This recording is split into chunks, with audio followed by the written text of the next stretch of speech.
Okay, so right now I'm going to introduce Ms. Linda, who will introduce the patient panel.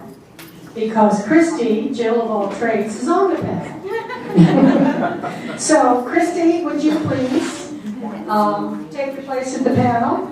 Christy is a former dialysis patient. She's now had a transplant. She also works for Satellite. Yay!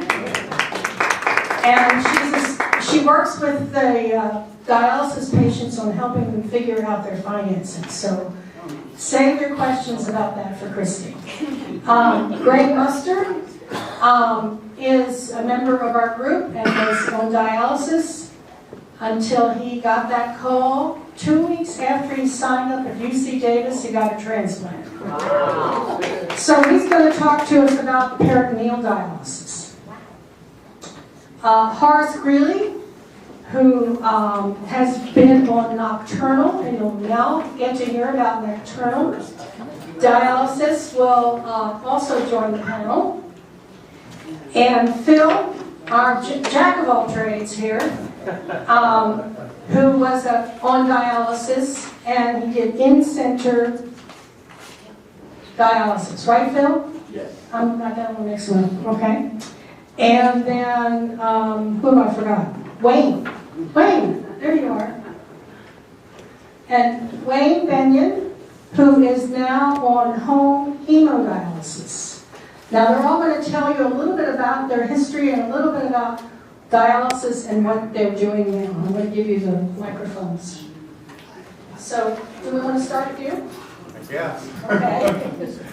Hi, my name is Greg.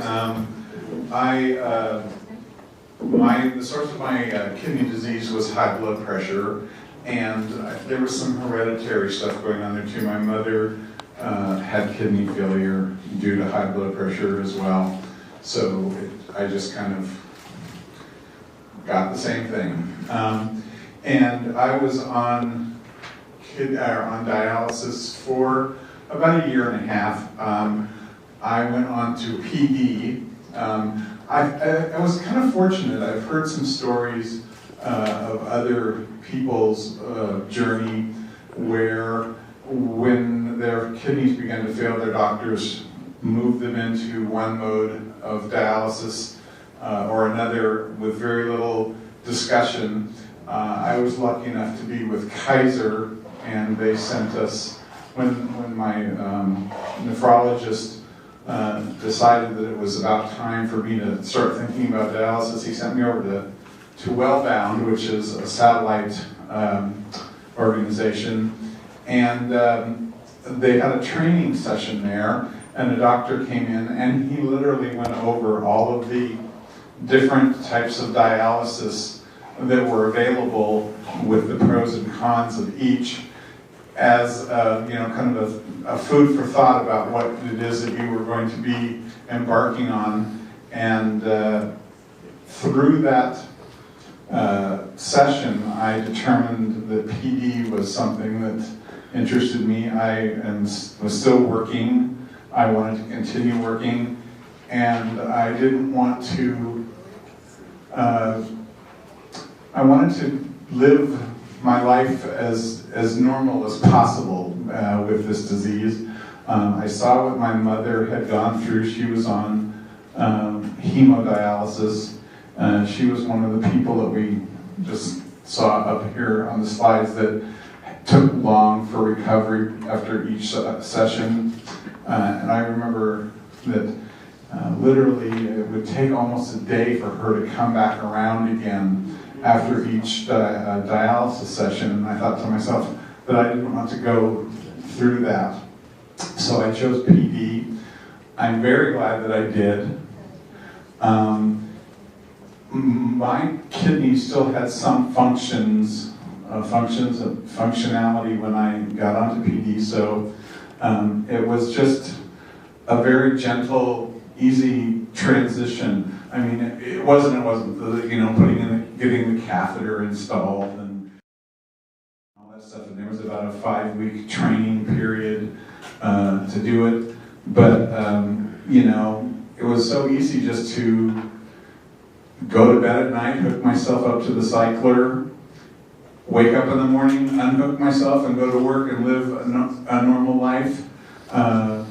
After a short while, I started traveling, took the cycler with me, and arranged for dialysis fluids to be shipped to whatever location that we were going to. So I felt like I was in total control of even of my lifestyle, even while doing this process. So I would encourage people to really, like you said, go onto that website. That's a great thing that she just showed us about choosing the type of lifestyle that you want to have, and then having that be your,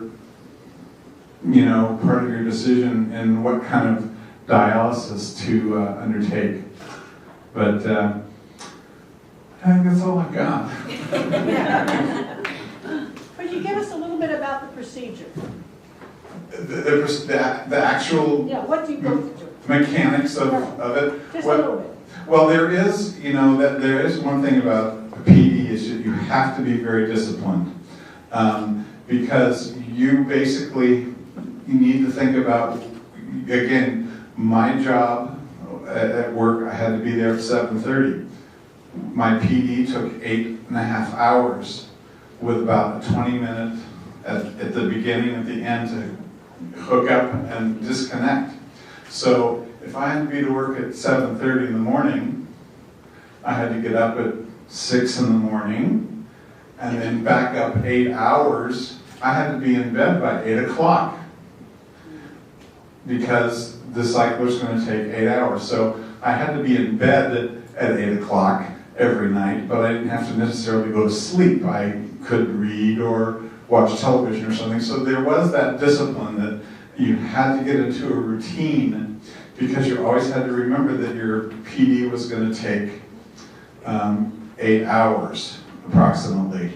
But the joy of it is that you hook up, you go to sleep, the cycler does its work all night long, and then you get up in the morning and hook, and off you go, and living your life as normal. But there was a fair amount of routine again in that you had to be concerned with hygiene. Your living situation has to be a stable one where if you don't have a stable living situation, then PD is going to be a very difficult thing, because you basically have to set up your room, your bedroom, basically as a little, hospital room, kind of like, because your cycler's right there, all of your supplies have got to be there. You've got to be thinking about doing everything in a clean fashion. There's a lot of scrubbing of your hands and cleaning the catheter while you're hooking it up originally to the machine, getting the machine ready. You literally go through three at least bags of fluid through the night, and they're all hooked together. So there's a process of getting all that set up in advance, before you go to bed. But it does, after a while, it does just become rote. It's a process. You go through the first couple of times, you're scared to death because you do have to consider peritonitis, which you can. That gentleman back there, I think he said he had peritonitis possibly, and if you get a bad enough case of it, it can affect your ability to continue on with PD. So that's always kind of in the back of your mind when you're doing everything in a sterile fashion. But it worked out very well for me. I had a transplant 3 months ago exactly, almost to the day, yesterday, 3 months ago yesterday. And it came about after only, like Linda said, 2 weeks on the transplant list at UC Davis. And I kind of think that the fact that I did very well on PD PD had something to do with all that because, as you said, it's a gentle type of a modality, and my numbers, you do have to be, your labs are everything, and my labs were always good with the PD, and I think that the transplant team looks at all those kinds of things, and I think that the fact that I had such a great outcome on PD was a major factor in getting my new kidney. I really do. So, question? In relationship to your transplant, how long did they tell you originally that you had to wait? And then you only got it in 2 weeks. Well, I tell you, okay, so I'm a Kaiser patient, and they don't have their own kidney transplant. I'm a Kaiser patient too. Yeah, so I was put into UCSF system for transplant, and I came to an educational seminar in this very room, and there was somebody in here, and she was going over the centers in the Bay Area and their transplant rates and how many people are on their waiting lists and all that. And I just looked at it and thought, my God, here's UCSF, 8,000 people on their list, and they do 500 a year. Here's UC Davis, they do 500 a year, but they only have 3,000 people on their waiting list. And so I thought, well, this is incredible. I need to get on that UC Davis list. And so I had already been accepted for UCSF, and I went over to UC Davis. I asked my doctor, actually. I went to my doctor and said, can I please get onto the UC Davis list? I'd like a referral. He said, well, I'm sorry, they won't take you. I happen to be HIV positive. He said they don't do HIV positive transplants at UC Davis. And I said, really? I had never heard that. And so that's another thing I want to tell you. Don't believe that doctors know everything. Question. So I called UC Davis and said, I understand that you don't do HIV patients in your transplant clinic. And they said, no, we do. And I said, well, then I would like to be considered to be on your transplant list. And they said, well, you can self-refer, and we'll send you all the paperwork. And I signed up. And of course, I went back to my doctor and said, are you aware of this? And he said, no, I had no idea. I thought UCSF was the only one doing those kind of transplants. So I went through the UC Davis, and literally, within 2 weeks of my getting on there, so I'd been on the UCSF for a year and a half, but because of the new rules for transplants, even though you might go to a new center, they retroactively put you back to the day you started dialysis.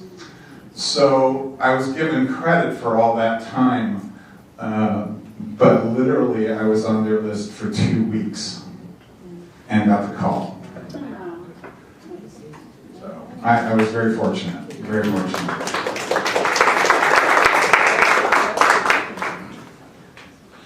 I was first told that I had a mild proteinuria in the mid-70s when I was in my later 20s, and didn't think much of it because I was making way too much money and having way too much fun. But I did make some dietary changes at that time, just based on general recommendations. Well, fast forward from then until 1990, when I was having serious trouble controlling my blood pressure, and went in and had a biopsy done. I was told, oh, you've got IgA nephropathy, and oh, by the way, it'll be 5 years before you're on dialysis, and another 5 to 7 years before you're dead, because that seemed to be the prognosis for dialysis patients at that time. And my wife and I sat down and had a long think and a long talk, and we made a number of changes, dietary and otherwise, and I wound up not needing dialysis dialysis until January of 2009, at which I gave my doctor a real good raspberry. And then I got very fortunate. I had the Harkonnen heart plug when I first started with dialysis, and then moved to peritoneal dialysis. And then through an incredible stroke of luck, I got a live donor. Someone came forward from one of the parishes where I was serving at the time and said, well, if we're a match, then my spare kidney is yours. Well, okay. So I had a transplant in September of 2009, which lasted almost exactly 3 years to the day before it failed. And silly me, I went back on peritoneal, which in retrospect was not a bad decision at that time. So that's September of 2012. And in June of 2013, through a somewhat contentious stay at UCSF, I wound up with peritonitis and septicemia.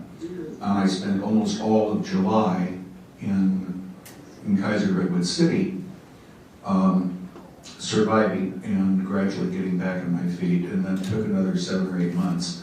The mistake I made after that, and the caveat that I would offer as regards to PD, is if you find your doctor moving you from 1.5 to 2.5, and from 2.5 to 4.25 in terms of your percentages on your dialysate, it's really time to get off of PD and onto hemo.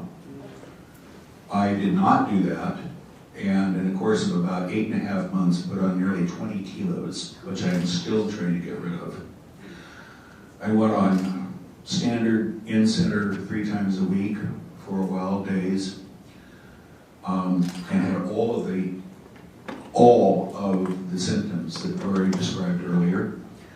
And it was taking me a day, sometimes a day and a half to recover. And I knew that this was not right, and so eventually, especially since we weren't getting anywhere with weight reduction, and I moved to nocturnal in December of last year, the first week of December last year. So my labs, and for those of you on dialysis, you get monthly labs whether you want them or not. And my labs this time were the best they have ever been on any form of dialysis. I am particularly comfortable with it, as I said earlier, for both my wife and myself. We have been involved in professions our entire working lives that have us working until midnight, 1 o'clock. Given the kind of consulting I'm doing right now with both the EU zone and Asia Pacific, it's not unusual for me to be running a WebEx or on a conference call at 2 o'clock in the morning Pacific time. So for me to be on dialysis from 6 p.m. until 2:30 is no big deal. And why I don't think of it as being nocturnal in that sense. I think of nocturnal as like 10 o'clock to 6. These are just a number of ways in which the U.S. is about 30 years behind the times in terms of some of these kinds of processes and thinking. And that's a very complex set of questions. I have switched, 8 months ago, I switched from UCSF to UC Davis for transplant. Your mileage may vary. I mean, everybody's experience is different, but after my experience up there and winding up with peritonitis, I'm not terribly fond of them. They are not terribly fond of me. And when you wind up in that kind of setting, it's best to move on. Anyway, so anybody have any questions or not? That's fine too. Yes, ma'am. Those numbers that you cited at the beginning about the solution or... Yes, that has to do with peritoneal dialysis. It's the percentage of sucrose in the dialysate, and in increasing strengths. So if your present prescription calls for 1.5, whatever, primarily, then you're probably doing real well. It probably means your peritoneum is working really, really well, and probably you can work on that for whatever period of time, as long as you're very careful with your diet, remember to get exercise, because a normal 2,000 calorie a day diet in food intake, you just drop 500 or 600, 800 calories on top of that in terms of the sucrose that you're carrying in your peritoneum. So that's absolutely useless calories with which you can do nothing except exercise to try to keep it under control. So as you use PD, and this is part of the aging process, plus if you have peritonitis or if you have any other kind of infection of the stomach lining or of the lining of the peritoneum, then you gradually have to move from 1.5 to 2.5, and eventually from 2.5 to 4.25. And I was on the nocturnal machine. I was using 12 liters of 4.25 at night, and 2 additional 4.25 exchanges during the day. And I wasn't getting 8 hours on the machine. I was doing 12 and 14. And my weight kept going up, but my numbers kept going down, and I just finally said, okay, this is ridiculous, because different physicians have different ideas about all of these different forms of modalities of treatment. It's your life. It is your decision, not theirs. The problem is that the information that's out there, and if you're a Kaiser patient, you know that the information is few and far between and hard to get. So you need resources like Dory's book and the website and the MEI's website and all of that, because you've got to educate yourself, because you cannot rely on the information you get. You must learn how to ask the questions and ask what questions you must to take care of your own life. I mean, it's not like they're going to deliberately obfuscate. It's just that whatever training they've had and whatever their experience is and the limitations of whatever insurance with which they are dealing with America are going to predict the modalities of treatment that they push and recommend. So if you're on PD, it can probably last for quite a while, and should. But when you start finding those prescriptive numbers on the dialysate going up, it's time to start thinking very seriously about a different modality. Okay. Thank you.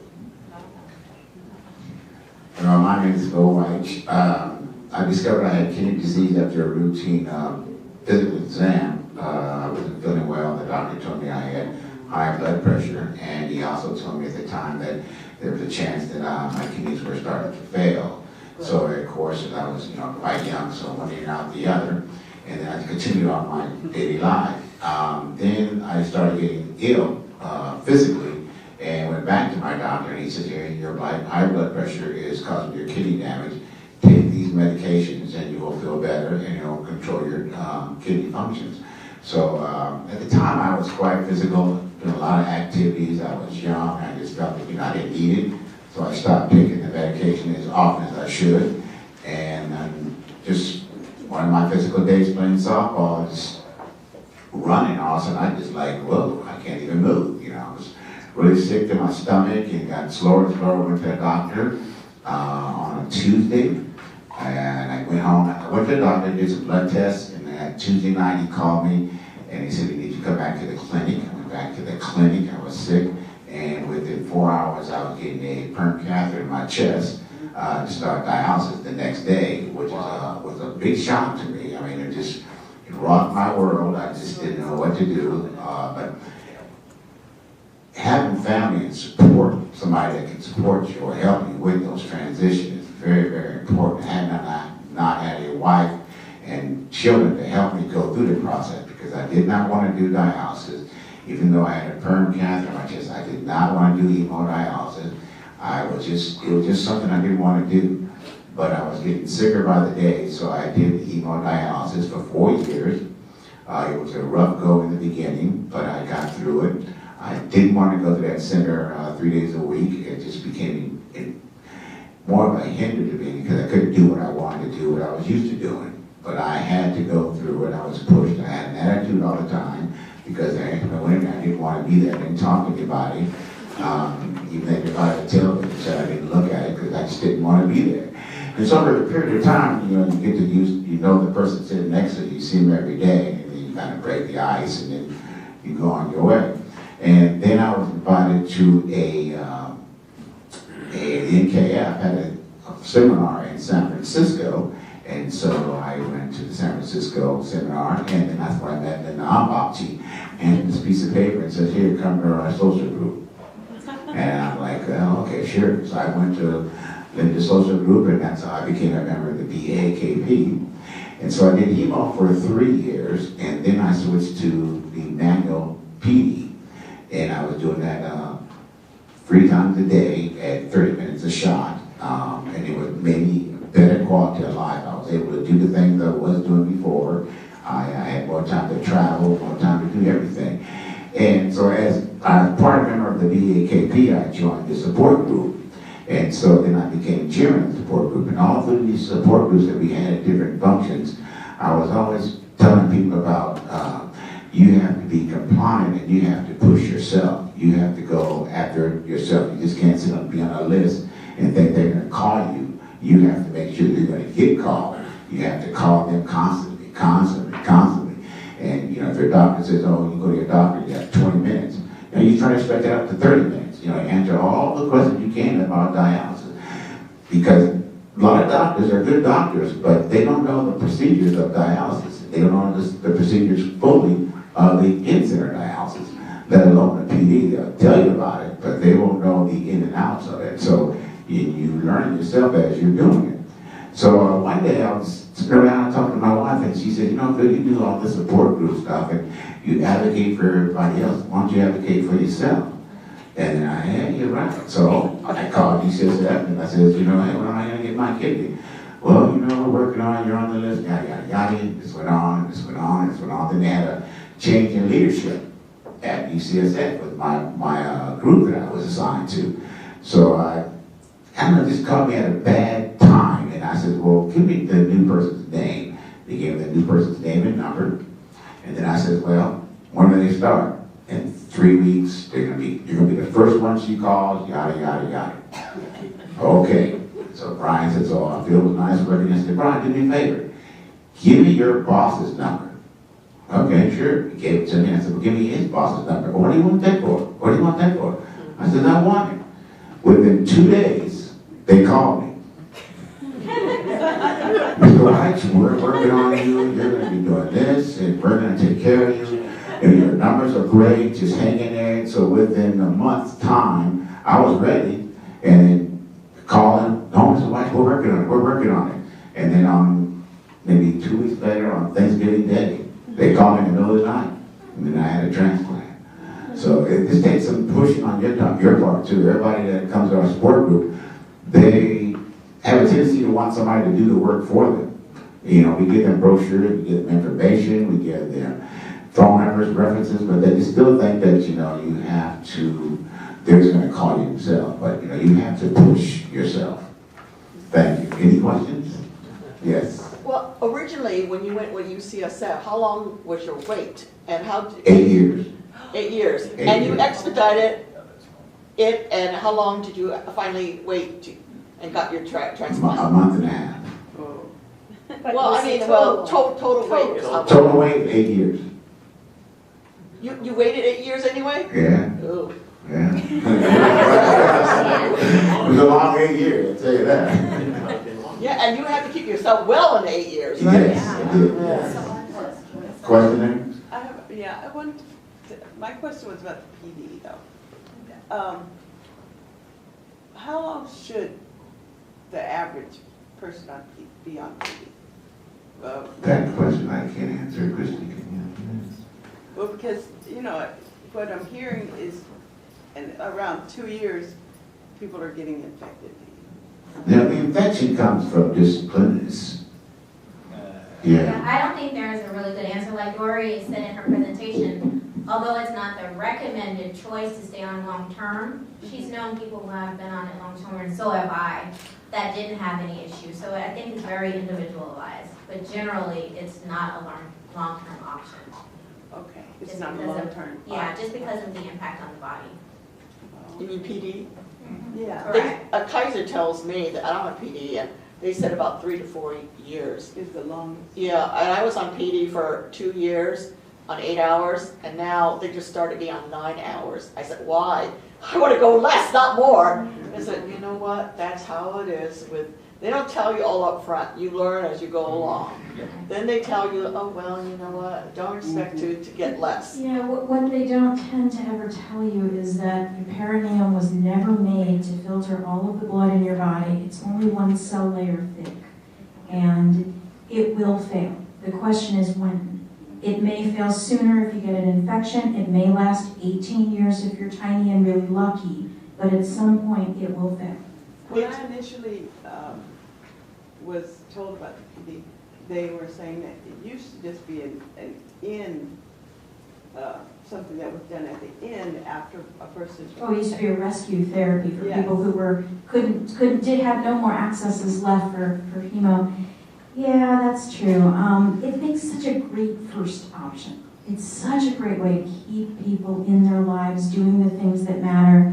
Didn't you say it took you 5 weeks to train though? Well, I was working, and so they arranged my schedule. So they arranged so that I could do 3 times a week, 2 or 3 hours a week, because I was waiting for the catheter to heal anyway, which took about 4 or 5 weeks.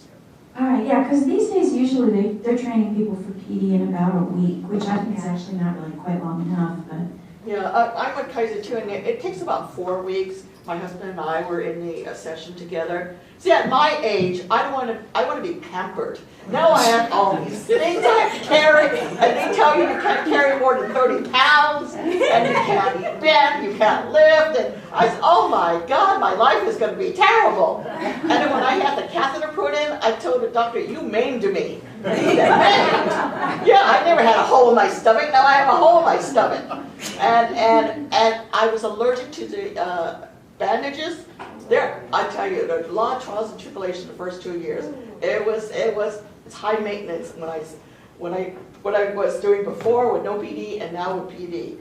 I was infected with the bandages.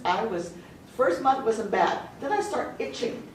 And oh my, after 2 years, most of it's gone, and I use ointment and whatever. And at the beginning of the ointment, stinged. But after a while, it didn't sting that much, and it's getting better, but still itches after 2 years. And then my whole body starts itching. I'm waking up and I don't sleep very much anymore. Like I sleep maybe an hour or 2 every night, and I have to wake up. And then when I watch TV for a while, then I go back to sleep, and I sleep in the middle of the day. My schedule is all odd now. And fortunately, I'm semi-retired. And I'm itching all over the place. I'm scratching my head, I'm watching TV, I'm doing this. I never did this before. And I'm doing this for a whole hour. And I said to the doctor, who is the head, Dr. Paula Dumpet, over at the San Leandro Kaiser. She's the head of she's the head of nephrology there, the whole kidney department. Everything's under her. And I would ask her about, why am I itching? Oh, I don't know. Maybe it's old age. You're older, you're getting itchier. Then she finally said after years that, well, you know what, dialysis does that to people. I said, my mom, who was on hemo 20 years ago, she was tired every time, even from the start. And she lasted 4 years, and then she died. Okay, but then she pulled they did an emergency catheter from the neck. One night, I don't know, old age or whatever, she pulled it out. Of course, air gets in and she dies in 5 minutes. But it's her that did it. But she was getting weaker and weaker and everything. I noticed that. And she was always itching, even on hemo. That was 20 years ago now. But they said it didn't get any better these days. It got a little better, not too much. But on PD, I'm always itching. My biggest complaint is the itchiness throughout the whole my whole body. My catheter area is still itchy from the bandages. Greg, did you have that problem with the itching? I did not have the itching problem, no. Yeah, well, not your Phosphorus level. Yeah, I'm allergic to the bandages, and they But try that's not silk, your body. paper. What's your They only pay for so much. They don't give you everything in the whole You know, world. I ended up just going out and buying Curad bandages and using those because it was gentler than the heavy-duty tape that they give you. at the PD center, you know, and which every time I would, you know, have to change it every day, it would just like rip my skin off. So I did just go out and say, I'll spend the money and get some Curad easy, easy off bandages, you know. Post-it notes for your skin. I think we'll move to Wayne next and then save Christy for last, if Christy doesn't mind. I don't mind at all. Okay. Well, I'm Wayne Bedian. I had chronic kidney disease for quite a while, though I didn't know about it until I reached stage 4. I was finally discussed it with my interns, and he referred me to a nephrologist. I started home hemo May 4th last year. So I've been on it just over a year. I'm unusual in that I do it by myself, and I have never experienced any other kind of dialysis. Can you give us a little bit about the procedure for that? Well, the procedure is you set up the machine and let it prime itself while you get ready, prepare, lay things out. Then when the machine's ready, you cannulate, which is the most challenging thing I faced in the training. Do you use an anesthetic when you cannulate? No. And I also don't have a buttonhole either.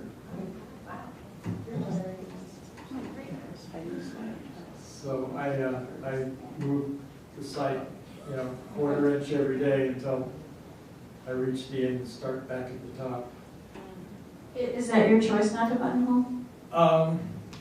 I started with a buttonhole, and I had a skin problem after about 3 months that I managed to push into my blood. And my nephrologist was not really in favor of buttonholes before, but after that, no. So And what schedule of treatment do you use? it's 5 times a week. It runs between 3 and 4 hours a day. All right, so you're getting up to 20 hours of treatment a week. That's pretty good. And just recently, I've been learning about the crashing blood pressure and the cramps a lot. And it seems that I've gained weight, but I haven't accepted the fact yet. That seems to be the general opinion down at Wellbound.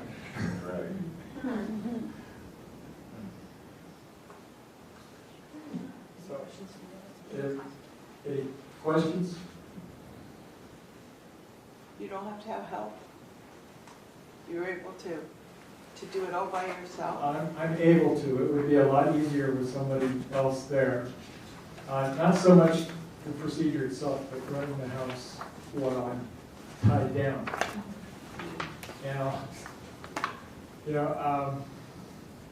For quite a few years, I had a loving partner that loved to cook and wanted to take care of me, and did a pretty good job of it. And unfortunately, they got cancer and died, which is why I'm doing it by myself.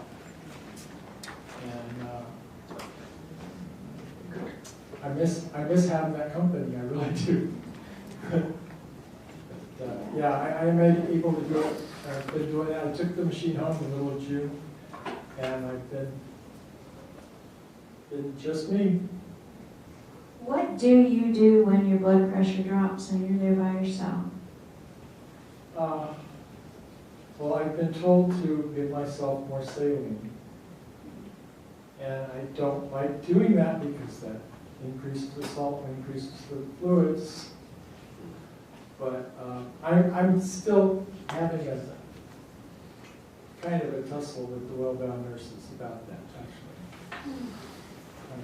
How fast is your blood flow rate?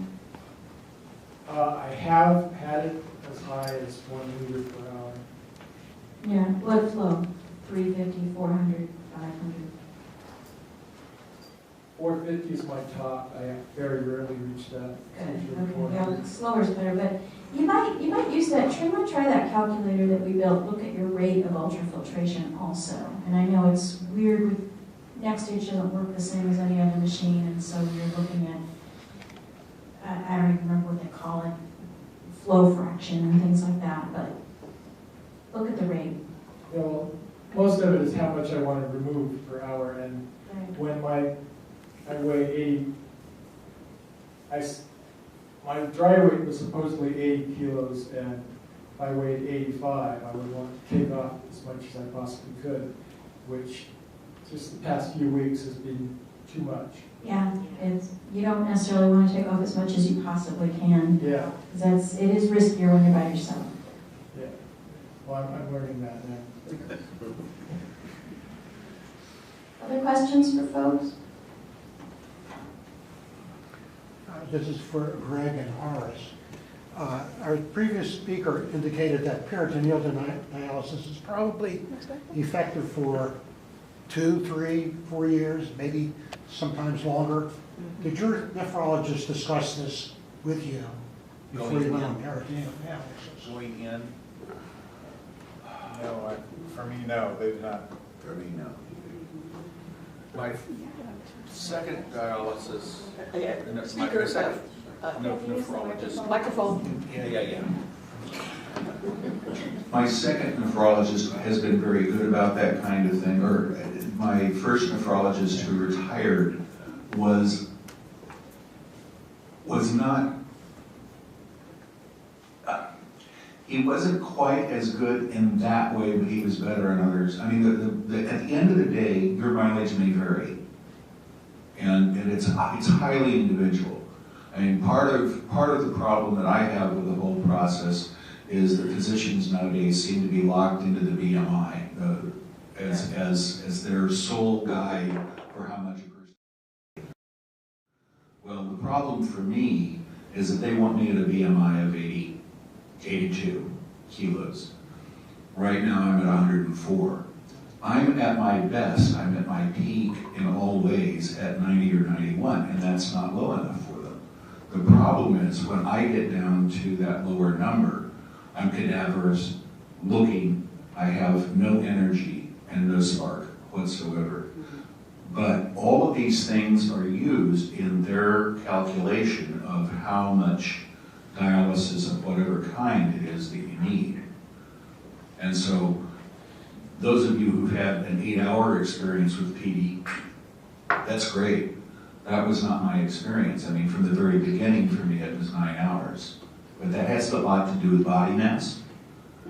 It has a lot to do with levels of physical activity and everything else. So there's no one size fits all in this.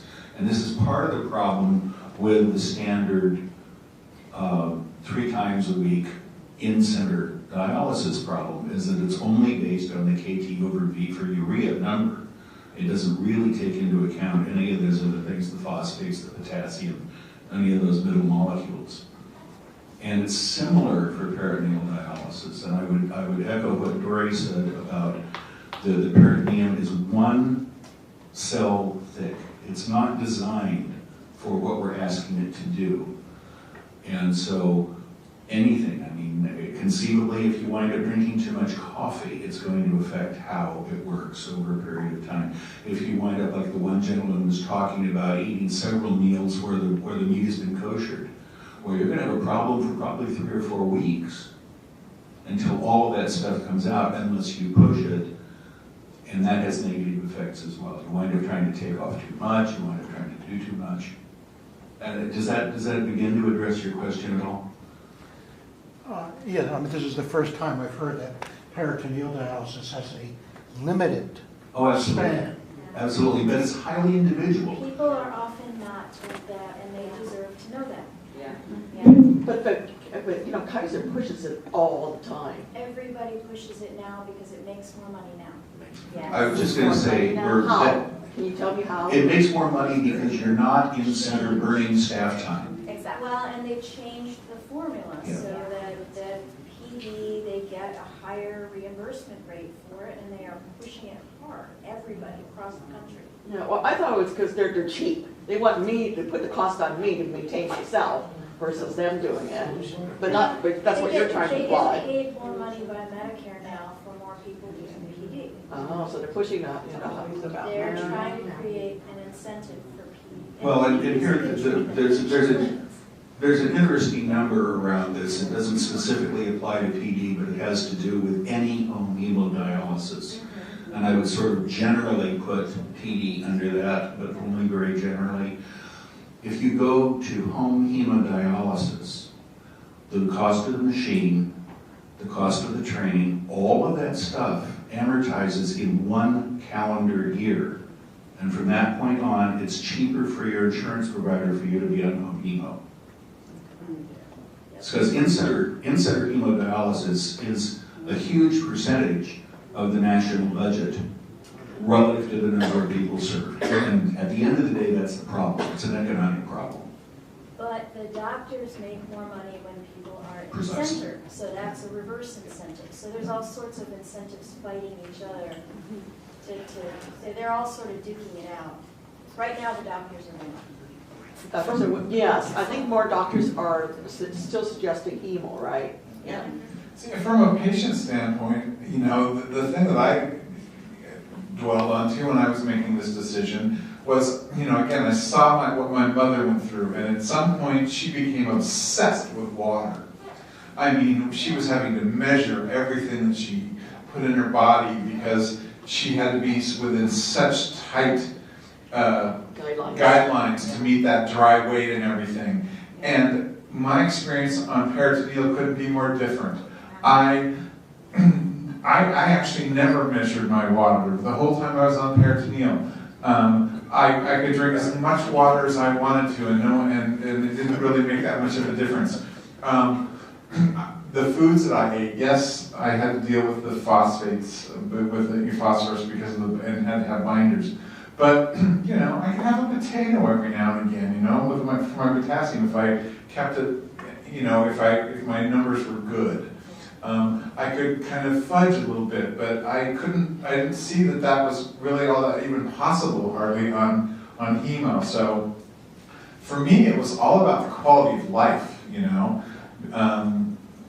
and not so much even the cost of my insurance was going to pick it up one way or another, you know. But for me, it was a quality of life, and if I could take PD down the road 2 years, 3 years, 4 years, 5 years, whatever, that was gonna make, you know, the more the better. But I would take what I could get, you know, before I had to go on to one of the other ones, you know. That was where I was coming from. Well, shall we go on to Christy now? Let's hear what she has to say. Okay, I'll try to keep it short and sweet. I was first diagnosed with chronic kidney disease when I was 15. And mine was a result of systemic lupus erythematosus, or lupus. I don't know SLE. whether that's turned on. Is that turned on? It's turned on. Yeah, Okay.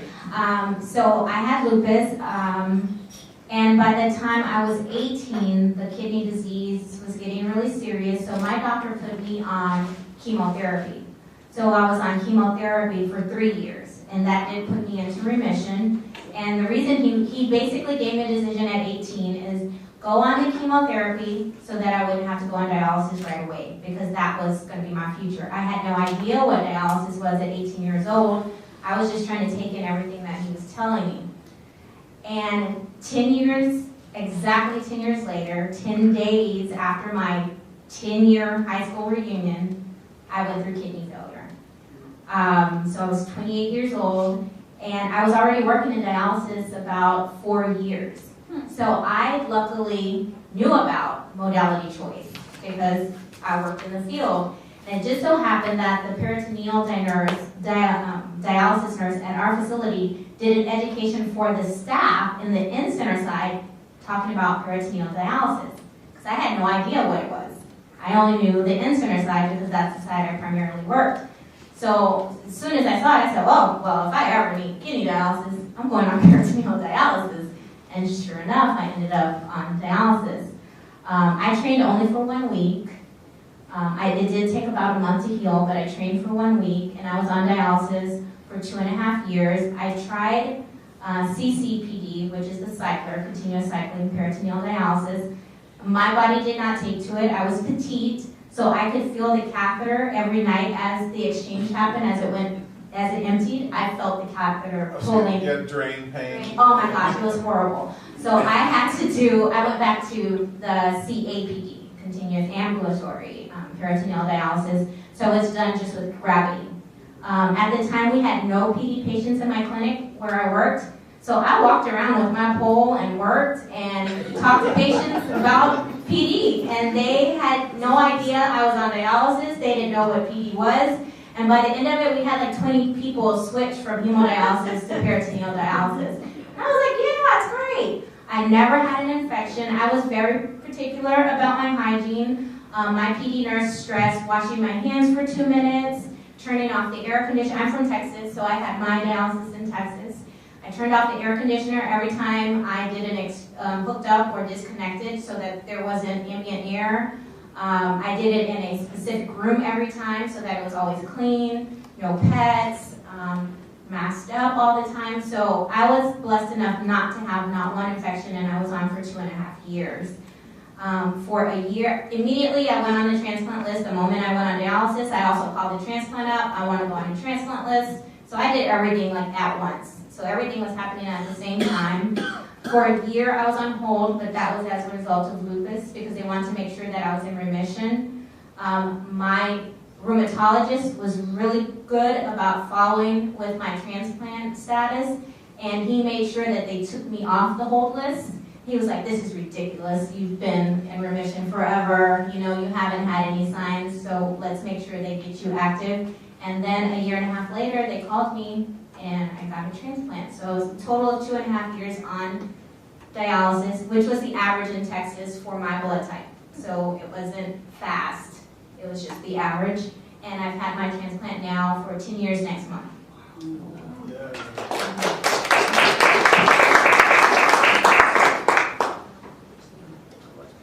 Any questions? Christy, can you talk a little bit about the financing? Sure. So I also work in dialysis. I still work in dialysis, and my primary expertise is insurance. Financing is a difficult part to understand for many patients because you have your Medicare, if you're eligible for Medicare. Primarily because dialysis is a business, dialysis companies want you to be on employer group health coverage or some type of commercial coverage because there is more reimbursement for commercial coverage. If you're on an employer group health plan, it's primary for the first 30 months of Medicare eligibility. Even if you don't enroll in Medicare right away, your employer group health plan remains primary for the first 30 months. That's what dialysis companies want because they get more reimbursement during that 30 months where your commercial insurer is paying. If you switch to Medicare early, you have Medicare, it pays the 80%. If you keep your employer group, it will get paid the 20% when they flip-flop. If you drop your employer group for any reason, then you do have a small period of time where you can get, it's a 63-day window when you can switch to a Medicare supplement. That will cover the 20% that Medicare doesn't pay. Christy, isn't that only if you are, is that true in California? Is that in some states that supplements are not available if you are under 65?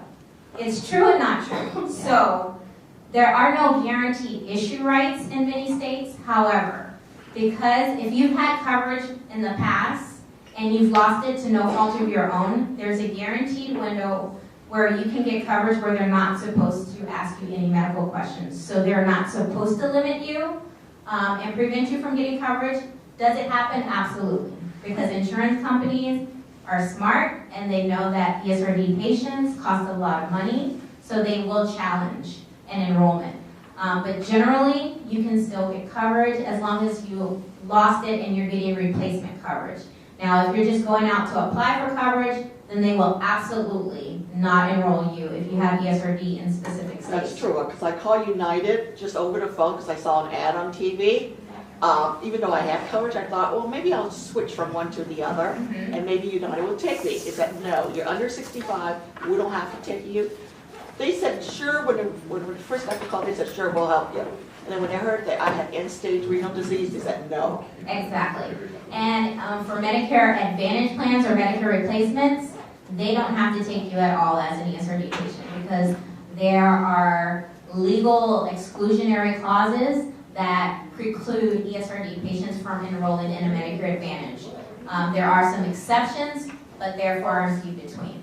Do you want to talk about how home dialysis is impacted? I mean, how your Medicare eligibility is impacted when you go home, or do you do in-center self-care? Yes, and it's a good point that you bring it up. So another reason that dialysis companies push the home program is because you become Medicare entitled from day one.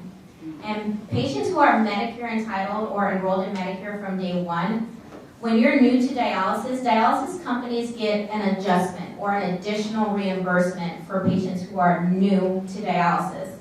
For the hemo side, the first 3 months you're not eligible for Medicare, so dialysis companies don't get that additional reimbursement.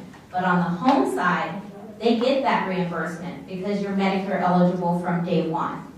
So it's a lot of incentives for both the dialysis company, and it can benefit the patient too to have Medicare from the beginning, but it depends on your personal situation. Most patients who have employer group health plans, I always advise patients, if you're happy with your coverage, you're happy with your prescription benefits, and you can handle the out-of-pocket costs, you don't have to enroll in Medicare right away. There are many organizations, including transplant centers, that will push for patients to enroll in Medicare right away. But it's not always beneficial to you as a patient because you have to pay those out-of-pocket costs for the premiums. So you want to make sure that you're asking all the questions. Must I enroll right now? Is it possible to delay? What are some of the consequences of delaying enrollment? I know that I experienced a lot of patient calls where patients went to the Social Security office and they chose to delay enrollment because they couldn't afford to pay the Part B Medicare. They had employer group health plans, so they were fine, they were coverage.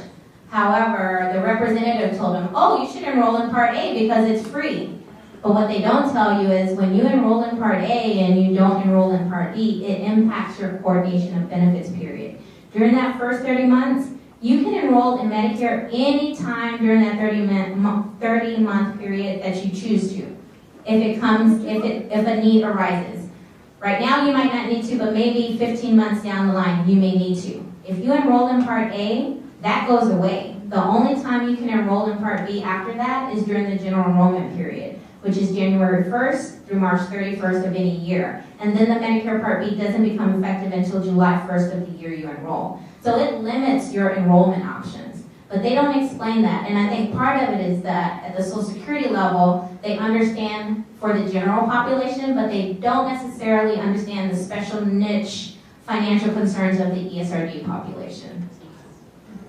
That is very true, and we have heard that for years. But there's an issue with out-of-pocket costs if somebody doesn't take Medicare because having Medicare in place limits what the companies can charge.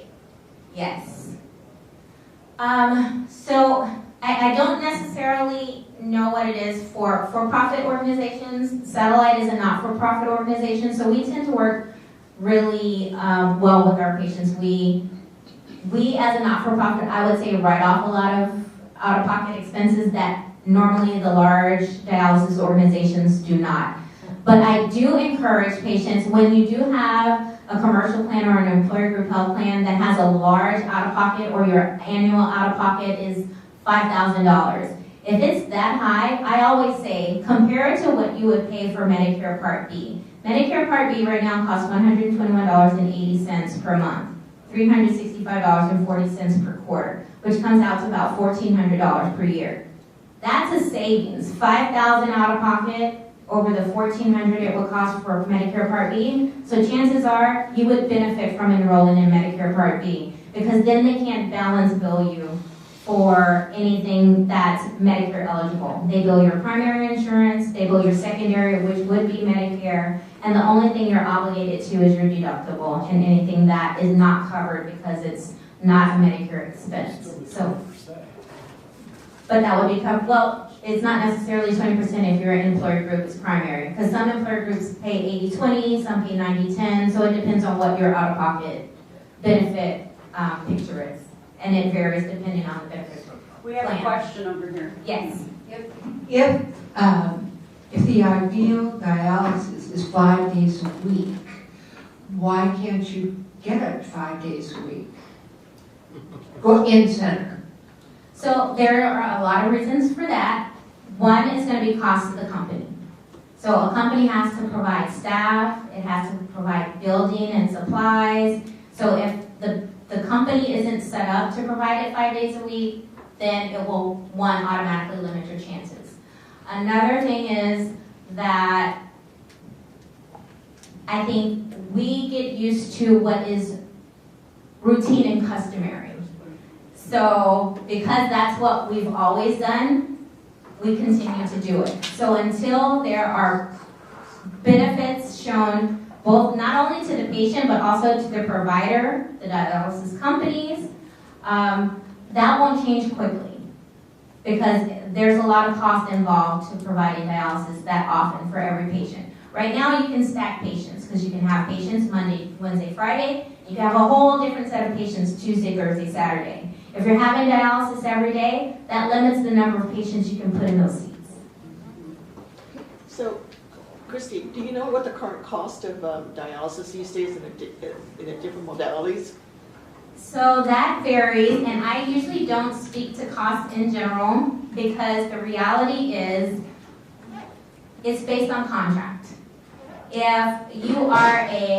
an insurance company is great at contracting with a dialysis center, then they may pay a lot less than an insurance company that is not contracted. So that can vary between the average $350 or so that Medicare pays to $1,000 a treatment for an employer group health plan. So it does vary. I can tell you about the home chemo. I just got a bill from Wellbound this past week, so some of the numbers are familiar. They billed Medicare almost $28,000 for 1 month of home hemo, 5 times a week. Medicare pays about just under $3,000. Exactly. And I'm responsible for 20% of that, except I have an employer health plan that covers up to 10% until my out-of-pocket max for the year, which is $3,000, which I ran into in February or March. So this is the bill for February, which is why I got it all. On PD, I got a bill one time, and I was looking, so I went into the claims stats of my insurance company to see what was going on. And it looked like PD was they were charging $1,100 a day for PD. And when I got my transplant, it was 2 days after I had received my monthly delivery from Baxter with all the supplies. And so I called and had them come and get them because I didn't need them anymore, right? And the guy shows up at the house and, is loading it all into the truck. And he said, "Do you realize that this is between $30,000 and $40,000 of the supplies you're having me take away?" And I was a little shocked at that was that expensive for the peritoneal dialysis fluids. Well, based on your calculations, home dialysis versus PD, based on what you gave me, it costs over $400,000 a year for PD, and then 300 something for your home. One thing specifically. Yeah, not exactly, no. Well, I mean, That's no, the but I'm just commercial rate that nobody pays. Exactly. It's a number that doesn't actually mean anything. Don't listen to it. I'm just curious. It's a number that changes a great deal based on the insurance and who actually pays what. The other thing to remember, and actually the whole satellite Wellbound thing is a good example of this. Satellite is a nonprofit. The other two arms of the country, of the corporation, are Ascend, the medical lab, absolutely for profit, and Wellbound, absolutely for profit. So when you're looking at these different companies, DeVita probably has certain similar things going on, so does Fresenius. You have to be very, very careful to look and see what might be a nonprofit and what is clearly not a nonprofit. And the other thing about PD, and I managed to forget to say this earlier, thank you for mentioning it. If you're on PD, you get basically 2 pallets of materials a month. This is roughly 4 feet by 8 feet by about 4 feet high, which has to go someplace. If you're on PD, you have to have space for all that. Considerable. It's really considerable. Well, thank you all. Let's give a round of applause for our